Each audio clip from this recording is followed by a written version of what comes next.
People, Deluded, I'm back again. Thank you very much for tuning back into another edition of the Deluded podcast. I hope you're all doing well and safe on this Monday morning. I say Monday morning, I'm well aware that I have subscribers and followers both of YouTube and of this podcast abroad. So like I said, good morning, good afternoon, good evening, good night, depending on who you are, wherever you are. You know, I'm sure a lot of you are waking up today with a spring in your step. I know it's Monday, I know it's back to the grind, but we're moving closer to Premier League football returning. You know, if you don't know, Mondays and Fridays are podcast days. Friday we'll review the upcoming Premier League action. You know, Arsenal are back in action with Leeds. I've been missing Arsenal come the 90th minute. Regardless of that result, I wonder if I'm going to be saying the same thing. But yeah, man, there's still a lot of international football to be played. I'm sure you've all seen a bit of internationals. You know, England, obviously we haven't qualified for the finals of the Nations League. We'll get on to that and other things in a minute. But first and foremost, people, I wanted to kick this off with something that's quite frankly peed me off, people. Now, we know journalism in this country is a joke. We know they lead witch hunts. We know when it comes to black footballers or ethnic minority footballers, it's even more of a joke, you know. I'm not going to name the article and name the publication, but I'm sure you've all seen over the weekend, Marcus Rashford, you know, people are getting onto him, or the media is trying to lead a witch hunt against him because he dares to spend his money and own 5 houses, you know. A man that is paid a lot of money as a professional footballer, who has reinvested that into something that probably could set up his family, you know, housing his family. In today's society, we all know how hard it is to get on the housing ladder, or providing an income for them or himself. At 23 years of age, I think that's an entrepreneur. He's within his rights to buy whatever the fuck he wants with his money and do whatever he wants with it, provided it's moral and he's not killing anyone or harming anyone, which I highly doubt Rashford is.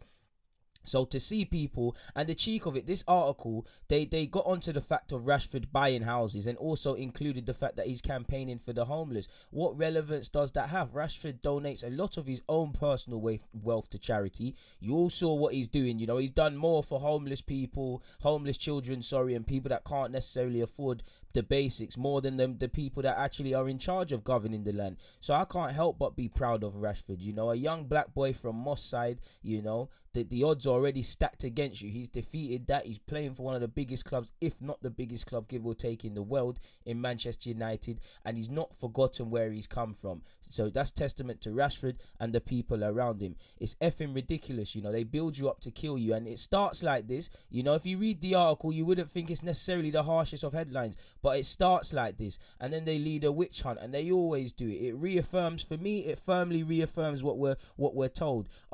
Black players with money, they should be privileged that they're in this position. They shouldn't display their wealth, and they know exactly what they're doing at a time and age where sadly a lot of people are losing their jobs and having to watch their pennies further. You're telling everyone that he's buying houses and things like that. It's immoral journalism, and I think until we forget the publications, until we hold the actual journalists of these articles who publish these things to account or bombard their social medias, they're not going to stop, because these guys get to hide behind it.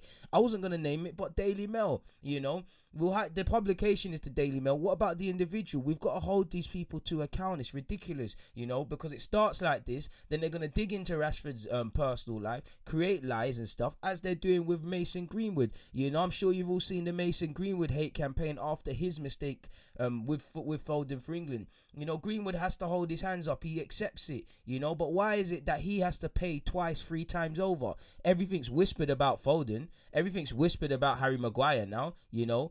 John Terry, Wayne Rooney, Steven Gerrard all have been in incidences off the field during their playing days, and neither were witch hunted to the way Greenwood is. You know, for Greenwood, as I said in a previous pod, the only benefit of this, you know, from a young age, like Rashford probably already knows and Sterling already knows, they don't give a fuck about you. They'll, pardon my language again, they'll big you up, they'll hype you up, but they don't care about you. They don't care. The same rope you climb up on, the same rope they'll hang you with, and that's what they're doing with Greenwood. You know, they always, if a man's actually late for training, he needs to fix up. But they're always running the same old late stories, the same old question his commitment. Apparently, top Man United executives have said they fear he's going to go the same way as Ravel Morrison, another person who's witch hunted. What person did you speak to, and why are you doing this? It's a 19-year-old lad. You know what? Until these things change, you can't. Nothing's gonna get better. People, it's absolutely ridiculous. And Sterling's felt guilty of this.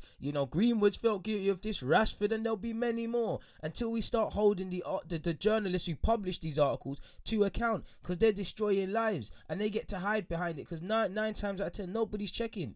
Off the top of my head, I can tell you the article. I can't tell you Joe Blogs wrote it. And until we clamp down on this immoral, what I call immoral journalism and lazy journalism and witch hunting, nothing is going to change. I also feel not much is going to change until the very people being interviewed or being written stories of the Rashfords, Greenwoods, have people that reflect them in the media and writing these articles and doing these interviews, because they're the only ones that will understand him.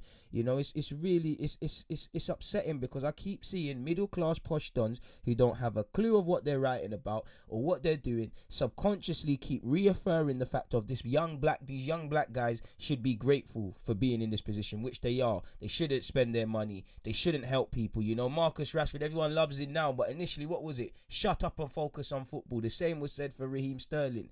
I praise these young black lads in particular. Everybody's doing stuff, but these young black lads in particular, because they're fearless. They don't care what this media is saying. They're still going to do what they want to do. They're still going to wear what they want. They're still going to act how they act, because they know deep down the culture understands them. Whenever they buy jewelry, we're told they should focus on football. We're told they're not humble.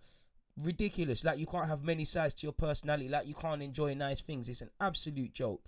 And the Mason Greenwood hate campaign isn't going to stop. The only thing he can do is focus on his football and not look at it. It's sad, and I feel it for his family, because his mum and dad, I guarantee you Greenwood might be able to air it, but they're probably continuously looking on Google. His mother probably is. Hold your head high, man. Young black kings, man. Moving away from that nonsense and that foolishness, man. And one day I hope this crap stops. But moving away from that, listen, there's too much international football to really speak on. I've watched a bit of Brazil. I've obviously watched Spain. Who else have I watched? I've watched France lose to Finland, and then I watched them beat Portugal. There's been a couple of games I've watched. Obviously, the England, and, we did all right against a Republic of Ireland. Shout out to Bukayo Saka. He got 90 in that game, won a penalty and whatnot. He was one of the best players on the field when he came off the bench against Belgium.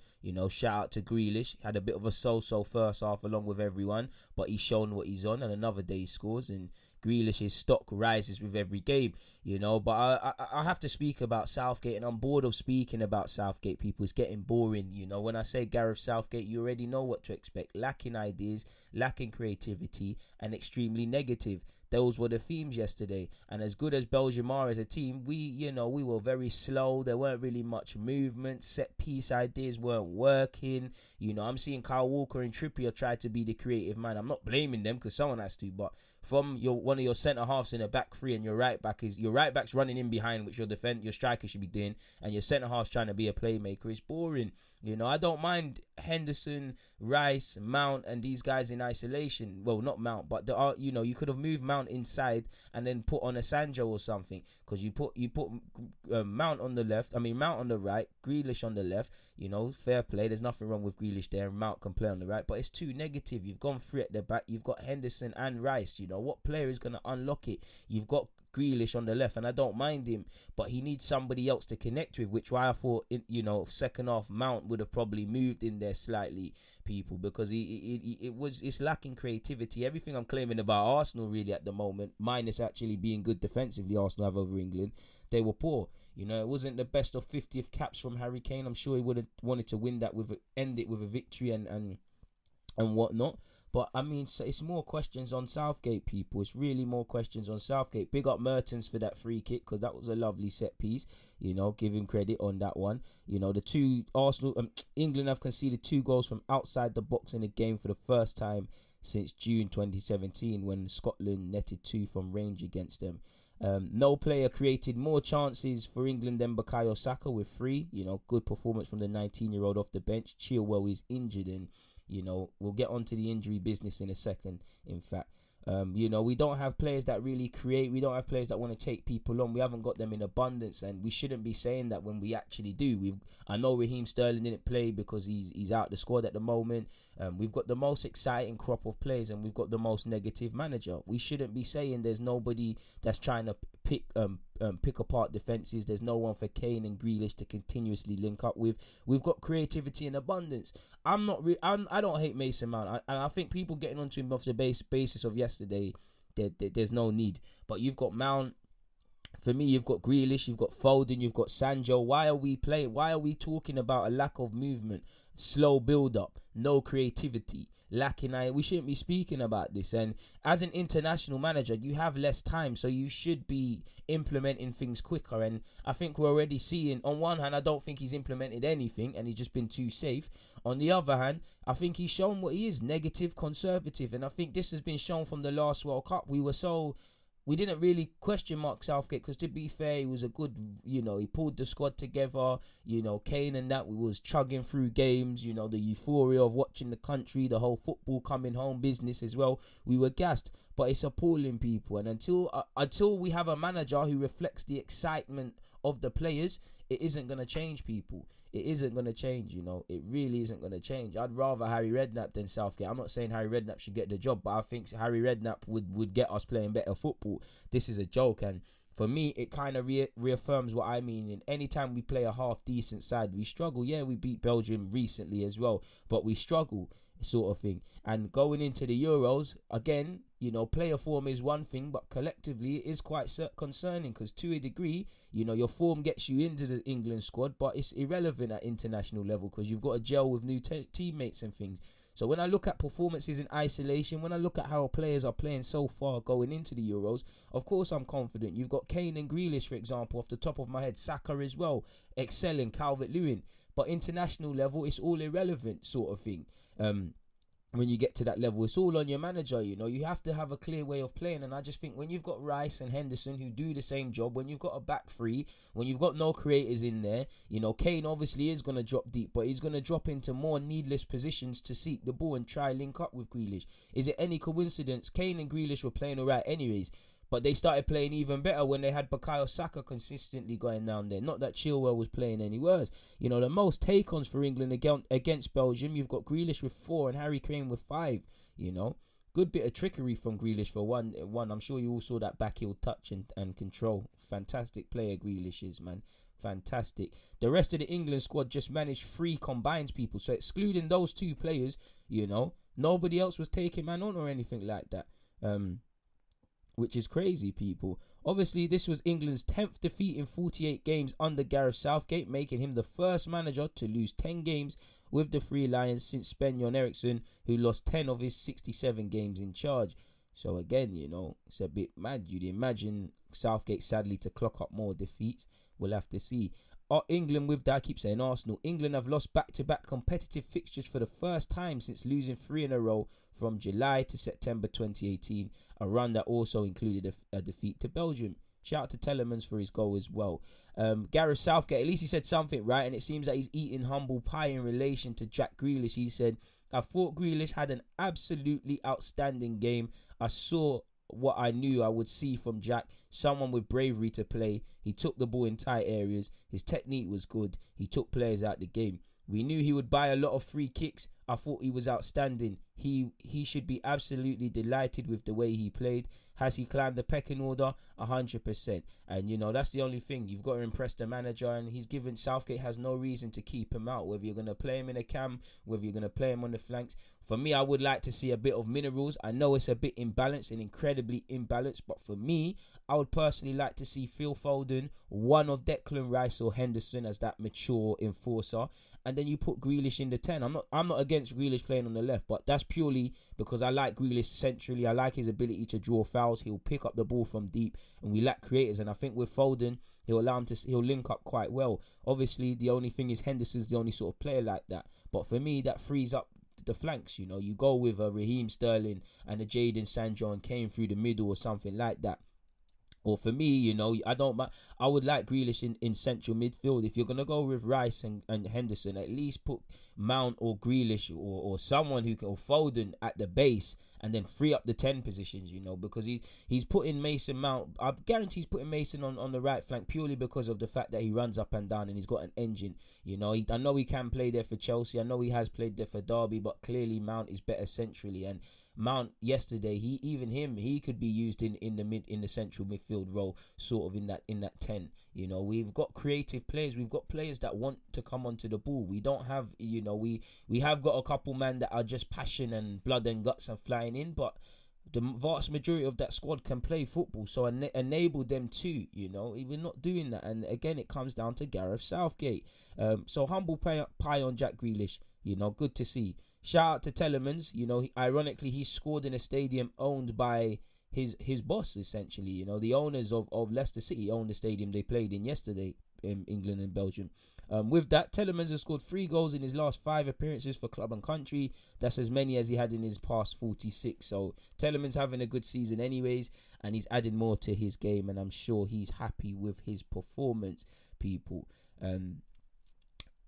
Yeah, and shout out to Jude Bellingham for making his debut over the course of this international break as well. Personally, I think that game highlighted as well why you need Calvin Phillips. You know, Rice and Henderson, I want them both in the team, but I think at least when you got Phillips in there, Phillips can pass the ball. You know, I'm not saying Henderson's got a passing range and Rice is, but they're not the guys that are going to do the silky stuff. They're the guys that are more team players, more, you know, all-rounders, not exactly specialists at anything. And I think you've got to get Calvin Phillips in the squad, people, and that's why I wasn't vexed when he was called up. I know a lot of hysteria was caused when he was called up while technically being in the Championship, but I get it.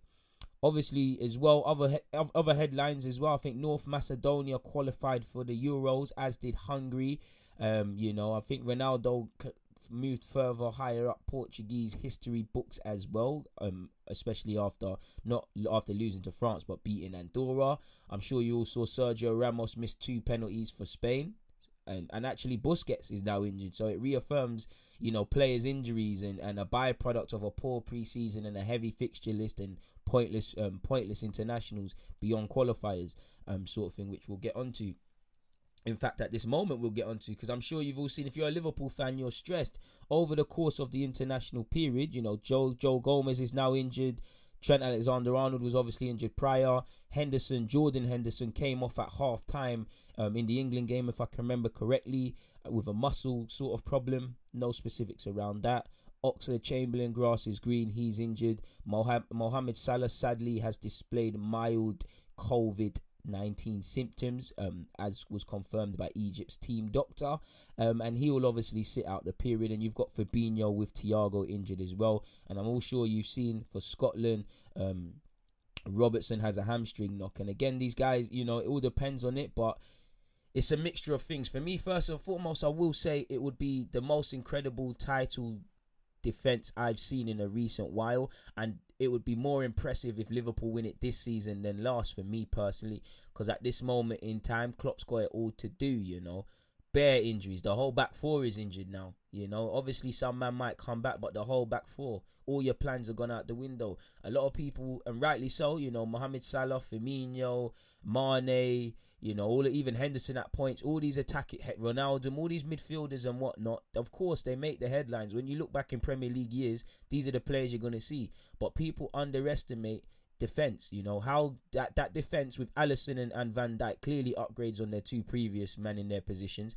But, you know, defence wins you titles. Their contribution cannot be underestimated in my humble opinion. And just look at how, if you was to look on like a period sort of table sort of thing, where, you know, when Klopp first took over to now, and the evolution of the team, excluding obviously getting rid of players and whatnot, they're not as heavy metal. You know, they've in the last 18 months, 2 years, especially when they won the Champions League, their game management's improved, their defensive outlook's improved. It's almost at a point they were very good side on the clock, but it was, you know, we're gonna press, attack. There's nothing else to it. Now he's found balance in that regards. So, you know, so to lose their defenders, it's a madness. Obviously, Trent and Robertson, I'm focusing on defending, but in the modern game, your fullbacks need to go forward. And when you look at Liverpool's system, you know, Trent and Robertson, they're the 2 assist kings in that squad, and they're the 2 creative men. So how much are Salah and Mane gonna suffer and whatnot? And it would also, so it would be more impressive if they retain this, people. I think Liverpool have 18 injuries, City have 16 people, so it's quite crazy. They're the 2 teams you'd expect to make up the title title race. So it's quite sad. So it'll be impressive for me. Obviously, it begs the question: are Liverpool going to move in January? I think they have to bring in a centre half, man. I think, again, I've always said Liverpool's next quest for Klopp, and I said it, you lot can quote me as well, is to add quality depth, because outside of that starting 11, there isn't too much quality depth, and there's significant drop off when players are rotated, and you can obviously see the gulf in quality when players are injured. I don't know much on their Greek left back, but he's got an opportunity, if Robertson is out for a long period of time, to show Jurgen Klopp that you could utilise him in some capacity. Obviously, right backs, you've got people who can claim it. You've got Phillips, and I really like Reece Williams, the young 19-year-old centre-half, and I'm sure there's a bag of other options Liverpool could explore. So there's opportunities for squad players to step up to be counted, but I think it highlights why you need depth. I think they should have sold Lovren, but they didn't replace a body, so you can see that centre-half. I don't rate Mignolet, Karius, who else? Adrian. There might even be one more. There's been bare crap keepers at Liverpool, and I'm not saying you need two bad boy keepers, but if Alisson gets injured again, like you've seen previously this season, there's a significant drop off. Adrian shouldn't be wearing a Liverpool shirt, and I think it's highlighted the depth. You've brought in Jota, and already there's pressure on Firmino, and he can be used with Firmino. So I think the next step for Liverpool was always depth, and I think this is highlighted. And I think if you're the owners and things, of course, if you don't necessarily have a memorable season, I don't think owners of football clubs are as intent on, building as much as fans are. I don't think they more look at it from a business. And I think if you're Liverpool owners, they probably look at it as, okay, cool, we've had an extraordinary 3 years. We've won a league title. We've been to 2 Champions League finals, winning one. We've obviously reinvested money. So if we don't win the Premier League or do anything of significance, it is what it is. But at the same time, they have to be looking at it and thinking, yo, what happened if I invested? What would have happened if we, we brought in Jota and things, and Thiago, but what would have happened if we brought in another striker, if we actually got Werner, if we actually brought in another centre-half, if we did whatever Liverpool, a goalkeeper, a good number 2, and whatever other areas Liverpool fans reckon they need, the signings of Jota and Thiago are great, especially for the price tags, absolute steal. Thiago especially, Jota especially because of recent form, Thiago because he's a baller. And I think these games highlight it. When you're looking at the injuries all over, fair enough, he didn't get injured on international duty, but Partey pulled up for Arsenal. You had Nathan Ake injured 5 minutes into Holland's 1-1 draw with Spain earlier last week. Obviously, Busquets of Barcelona, Raheem Sterling, Ben Chilwell, Henderson, Robertson, Gomez, the list isn't going to stop. I'm sure I've missed out a lot of names. The injuries are going to keep happening. There's actually a significant amount of football to be played this week, even in the international period. So let's just say you've played for England against Ireland, you've played against Belgium. Forgive me if I'm wrong. I actually don't know if we've got a game this week. I don't think we do, but let's just say England have a game this week, and then you're obviously off back to football, back to your football club where you've got fixtures on Saturday, Sunday, and whatever. Are we really surprised there's a lot of injuries? And I think the football associations and governing bodies and stuff, it reiterates what I talk about when I say footballers are guinea pigs. This is why I don't care when they get paid a lot and things. Because if you look at it, they really shouldn't, unless it's a qualifier, we really shouldn't be playing these friendlies and stuff. We're talking about people contracting COVID and all of these sort of things. So why are we having everybody flying all over the place and interacting with all sorts of people? For one, obviously, we should be having 5 substitutes. If you're not going to give the clubs or football players the luxury of having 5 subs, or the managers 5 subs, space out the fixtures. Fixtures are coming thick and fast in the league and domestically and in Europe, and you've got these internationals. Are we really surprised that a lot of these injuries are muscular, are hamstrings, are thighs, and all of these sort of things? You look at Liverpool, as much, it's part and parcel. Injuries are supposed to happen in football. It's an occupational hazard. Definitely in Liverpool's case, they've had less than many teams. But you have to sympathise with them because they're not being helped. No club is being helped at all.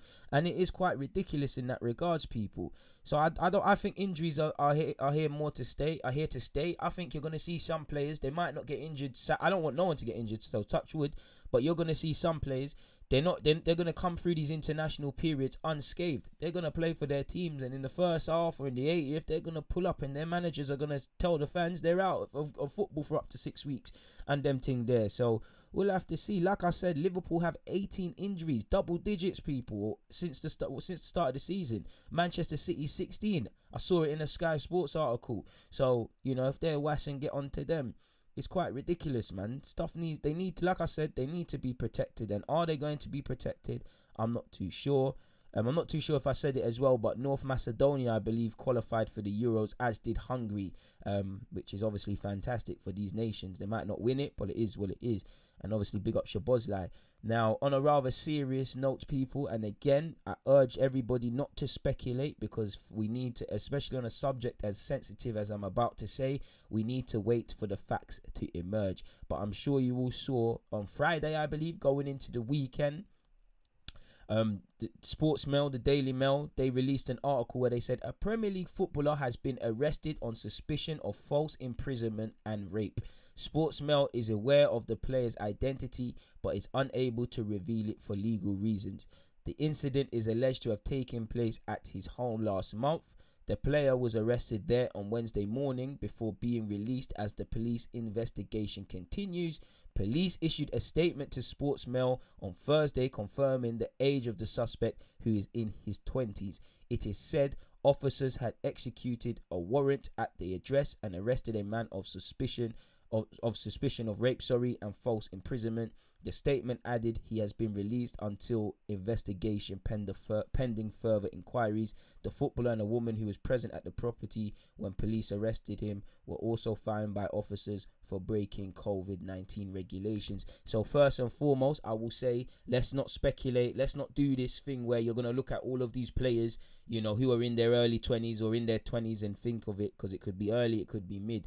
Secondly, we need to wait for all facts to emerge. A sensitive topic like that, we don't even know the name. Like I saw on social media, Greenwood's name was trending to this, and I think it's absolutely disgraceful fans are doing that to a young man, or people are speculating, especially something like this where you've got, it's a very touchy subject, and you've also got I'd assume a young woman or a young lady involved, where if this has happened, she's sadly, I don't even know how to articulate it. It's just effing disgusting. If somebody did rape a lady, you've robbed her of her, really, and the physical ordeal might be over, but the mental scars will be there for life. Do I really need to sit and talk to my subscribers and my podcast listeners as to why this is nasty? And if he has done this, I can't even talk about it too tough, but prison, bailing him, fines, community orders, whatever they're going to give him, which they typically, rapists and kiddie fiddlers and these things, they get slapped on the wrist in this country. Maybe they're being protected by the same people in suits,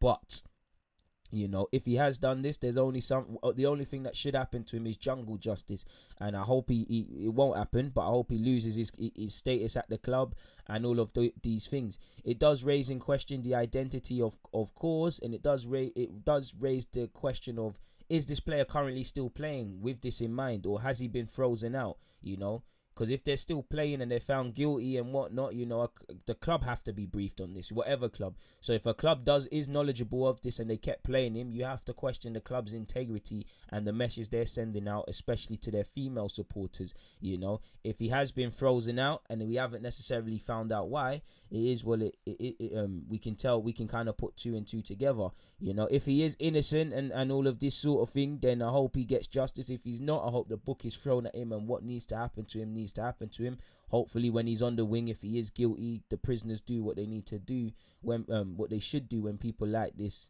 wrong-uns commit these things. False imprisonment as well. I'm focusing on the other sad part, but false imprisonment, you're not letting people out their house, you're kind of holding people hostage. And if you are a footballer, I know when you've got a lot of money, you feel a lot of power, but if you are, you'd imagine you don't need to be doing that, really and truly. Whoever it is, they're about to get caught up in a ish storm, to put it nicely. So again, we'll not speculate on that until things are become clear and whatnot. Why the Sports Mail, if they're not going to say the identity, would come and release this statement and increase speculation over a number of players is ridiculous. Obviously, sadly, Callum Hudson-Odoi had his thing. A lot of people were looking to that, and as I said, Greenwood. And this is a very serious thing. You can't just go around pointing it at people and accusing people of such and speculating. And again, I keep focusing on the footballer, but this is a young woman, I'd assume. Again, because reading it, it did say a woman. Apologies. this is a young woman's life, and laundry out there, and you have to be very sensitive when because somebody's living, this is someone's reality. Same way I'm talking on this podcast, somebody's sadly having to recount the incidences that they're going through, and it really annoys me, but I can only imagine the amount of time she's had to sit in a room and tell everybody the same old story and what's happened to her and replay it in her head. So I really hope she gets the help she needs. Like I said, if this footballer is found guilty and has actually done it, and it's not just a dirty story that the sportsmail have fabricated, the book should be thrown at them. Playing football ever again is the least of my concerns, because if it was me, you'd put a bag for anyone that does this, really. And these things, kiddie fiddlers, rapists, all of these sort of things, you tie them up, you get a bag of tires, and I think you know what the rest. If you don't know what jungle justice is, type it in on Google, because the world doesn't need wrongings like this. There's no rehabilitation for man that do things like this. You have two options: you exterminate them off this earth, people, or for what I would do, because death is too easy, you put them in some manual camp. You tie them up to their, like you used to see in the cartoons. You put a brick, you put a brick, and you give them a hammer, and you tie up their leg. You make them continuously just mash up the brick with a hammer until their back aches, and then they still gotta do it. You make them beg you to die. You make them every day they're hoping to die, because that's what they should feel. Anybody that does foolishness like this, disgusting. You're not a sane human being. You're a piece of shit. So again, I don't want to focus on this too much, because it's effing disgusting. But like I said, hopefully the truth comes to light, and hopefully the woman that's part of this, I won't go as far as to say she can be healed and freed from the shackles of this sad ordeal, but I hope she can find some peace. I hope she can do whatever she needs to do to get her life together, and I will say, do not blame yourself. Do not think that you caused this. I always see some comments on social media, especially when stuff like this happens, talking about a lady's sense of dress and the rest of it like that has any relevance. It's effing disgusting, man. But I don't want to focus on that, man, because it's quite sad, man. Anyways, people, moving on from that, though, apparently moving forward, I'm sure you all saw over the weekend, the Premier League has scrapped their stupid 14.95 nonsense, people. The Premier League has scrapped its pay-per-view method for matches until at least the new year, and some fixtures will now be shown on the BBC. The Premier League said all remaining games in November and over the Christmas and New Year period will be shown on existing broadcast services. The 14.95, as you lot know, the £14.95 pay-per-view fee was introduced in October, and as you lot know, we went mad as fans, and we'd rather we went quite ham for charities and donating the £14.95 there, and we made sure we did streams. Suddenly they don't need to charge us £14.95. This is a small victory for fans, people, and whatever club you support, the club told only Leicester fans, the club actually, you could say, care about you, because when the chips were up, only one club voted against this. All the other 19 members of the team of the Premier League, members of the Premier League, including Arsenal, my team, voted for it. So that tells you everything. They don't care about fans. They don't. None of these Premier League clubs give a crap about fans and give a crap about players. They just care about themselves. It's like society. These politicians will tell us they care. They just care about their families and their own little echo chamber and that preserving the life of the few. As these guys, you always get onto managers and players and whatnot. Many people don't get onto owners of football clubs when they're doing dumb stuff because they don't know what they look like. It's the same thing I was kind of saying earlier with the journalists. When the journalists are writing these articles, we're going for the organization. You're not going for the individual, because you're not necessarily, nobody's reading the fine print where it says by Joe Blogs or whatever. Anyways, it's lovely to hear that this has happened, people, and now the Premier League has obviously reverted to the model it used in September, in which all 28 Premier League games were shown live with all broadcast partners. If you don't know who they are, the BTs, the Amazon Primes, obviously the BBC, Sky Sports, and so on, people. It's also been announced the broadcast selection for the rest of this month, with the competition resuming after the international break, people. So we're going to have to see. They've obviously released the games as well, and they've obviously said there is a full schedule of Premier League games over the festive period, and clubs are committed to an accessible solution for fans, said the Premier League in a statement. These plans have been made with cooperation of our broadcast partners working with us to deliver these additional matches while stadiums are missing the supporters who are such an integral part of the game. So if we're so integral integral? Why over this whole period you've tried to fleece us? You tried to zang people for season tickets, tried to zang people for this 14.95. You know, you the Premier League, football club, society, football society, you've told fans we are nothing, we don't care. You care about our money. You don't care about nothing else. Don't give up, don't take us for idiots. The agreement will be reviewed in the new year following consultation with clubs, broadcast partners, and in line with any decisions made by the government regarding the return of spectators to stadiums. Spectators obviously have been unable to attend Premier League matches since football was halted on the 13th of March because of the coronavirus pandemic, people. So a small win for fans. A small win. Moving away from that though, and apparently Pep Guardiola is reportedly moving closer to signing a new contract extension with Manchester City. As you guys know, Pep Guardiola's current deal at City is set to expire at the end of June next year. But as has been reported by the Telegraph, it is now looking likely that he'll remain at the Etihad. Although City have yet to announce an agreement with Guardiola regarding the extension, those close to the 49-year-old have reportedly indicated that he will stay at the club. Now, I do think there's a reality he signs a new deal and could still leave, but obviously that is of benefits to Manchester City players and the fan base because, you know, Kevin De Bruyne is getting on a bit. You know, he's talked of signing a new deal. Why would you sign a new deal for the significant part of your period if, you know, your club's falling off a bit by your own standards and your manager's leaving? So there's a bit of uncertainty, you know. The same goes for someone like Raheem Sterling in talks with new deals. So, you know, your manager staying kind of tells your key players, okay, cool, nothing's changing too tough. The landscape is still going to be here. Let's do our thing. You know, for Guardiola, if he does stay, he's got to put respect back on his name, you know. And within the next period he signs this deal, he's got to bully it. You know, he's got to regain the Premier League. You know, he was blown out the water by 20 points. He's got to give more credibility in the Champions League. He's overcomplicated things. So within this period, this is the most important period in his managerial career. Not in the sense of he'll still be rated. It's Pep Guardiola. You can't take away what he's done. But it will be the longest tenure. It is the longest period he's been as a manager at any club, in my opinion. If I'm not mistaken, sorry.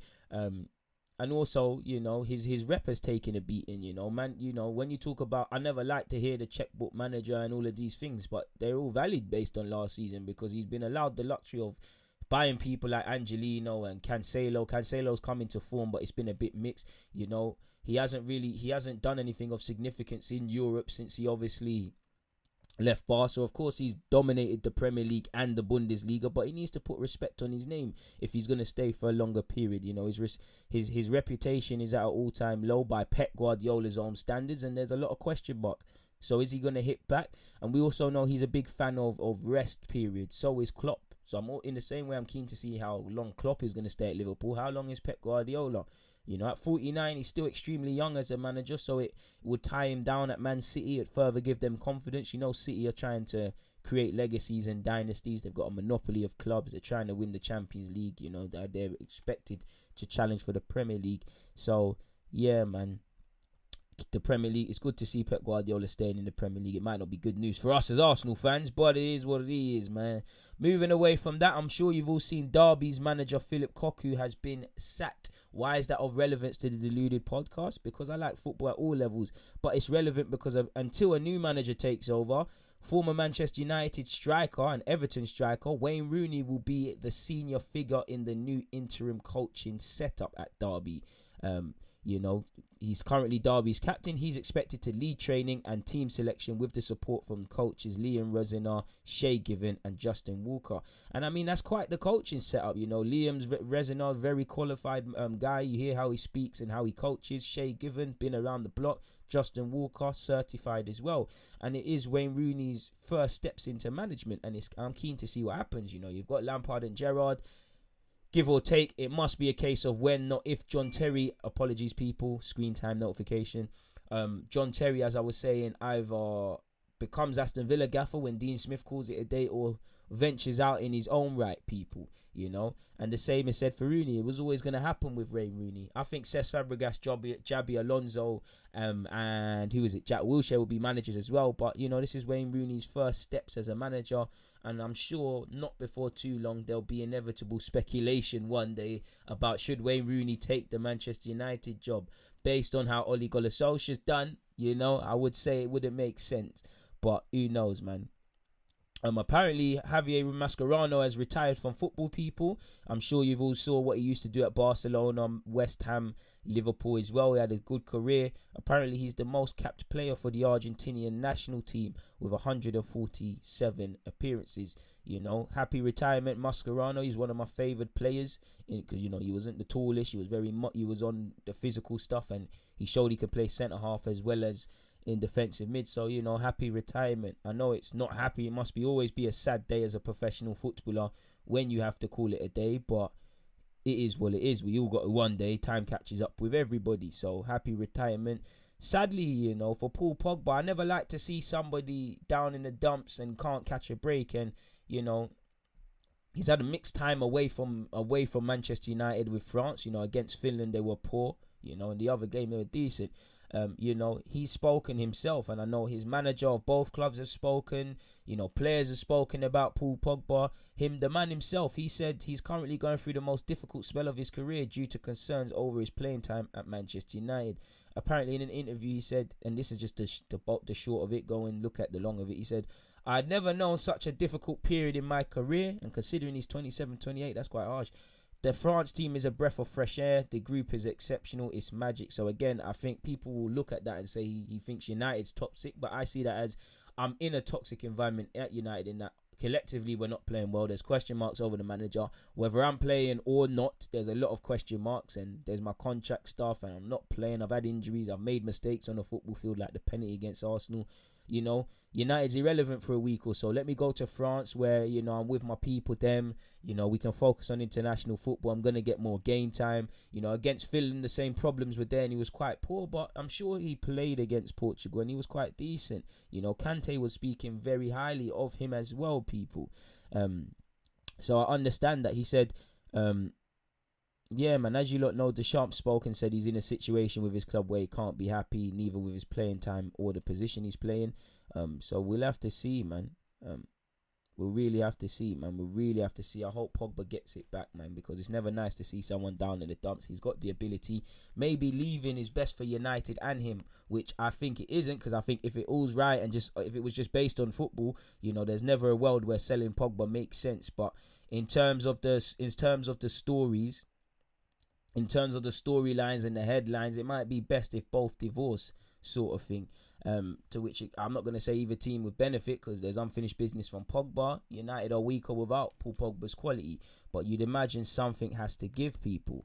On that note, though, there isn't much to speak about, really. Even I was going to speak about transfers. There isn't much to speak about transfers. The only one of interest is David Ornstein says Liverpool will not move in January for a centre-half. Apparently, Sergio Ramos could join PSG or Manchester City, who will offer him pre-contracts. Real Madrid are only prepared to offer him a one-year deal, and they want him and Lionel Messi. So yeah, man, we'll have to see. And Mustafi's been linked with Barcelona, whether that's true or not, we'll see. I mean, Mustafi can count his chickens, and by all means, Barcelona, please come and get him. But on that note, people, I've got nothing more to add. So if you've enjoyed this podcast, please make sure you hit the follow button. Please make sure you're subscribed to all my stuff across YouTube. I've introduced a new membership page as well. We've got some memberships, so there's even more exclusive content. There's 3 different levels of membership: bronze, silver, and gold. So according to what you seek from a content creator like myself, there's something for everyone. So I'd implore you to check that. Again, I'm always doing live streams and whatnot on my YouTube channel, so make sure you're consistently looking on my YouTube channel. There's content all the time. There's all different sorts of content.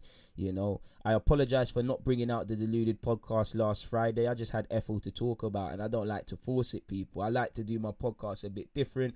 I try to make it Arsenal less centric. I like to talk about football more generally, so I feel I could do that on this Monday. So I'll be back again on Friday, obviously, as we preview the Premier League and any other talking points that happen from now to Friday. But for now, it's been a fantastic 40 odd minutes, but I'm going to get out of it. People, DG, I'm out.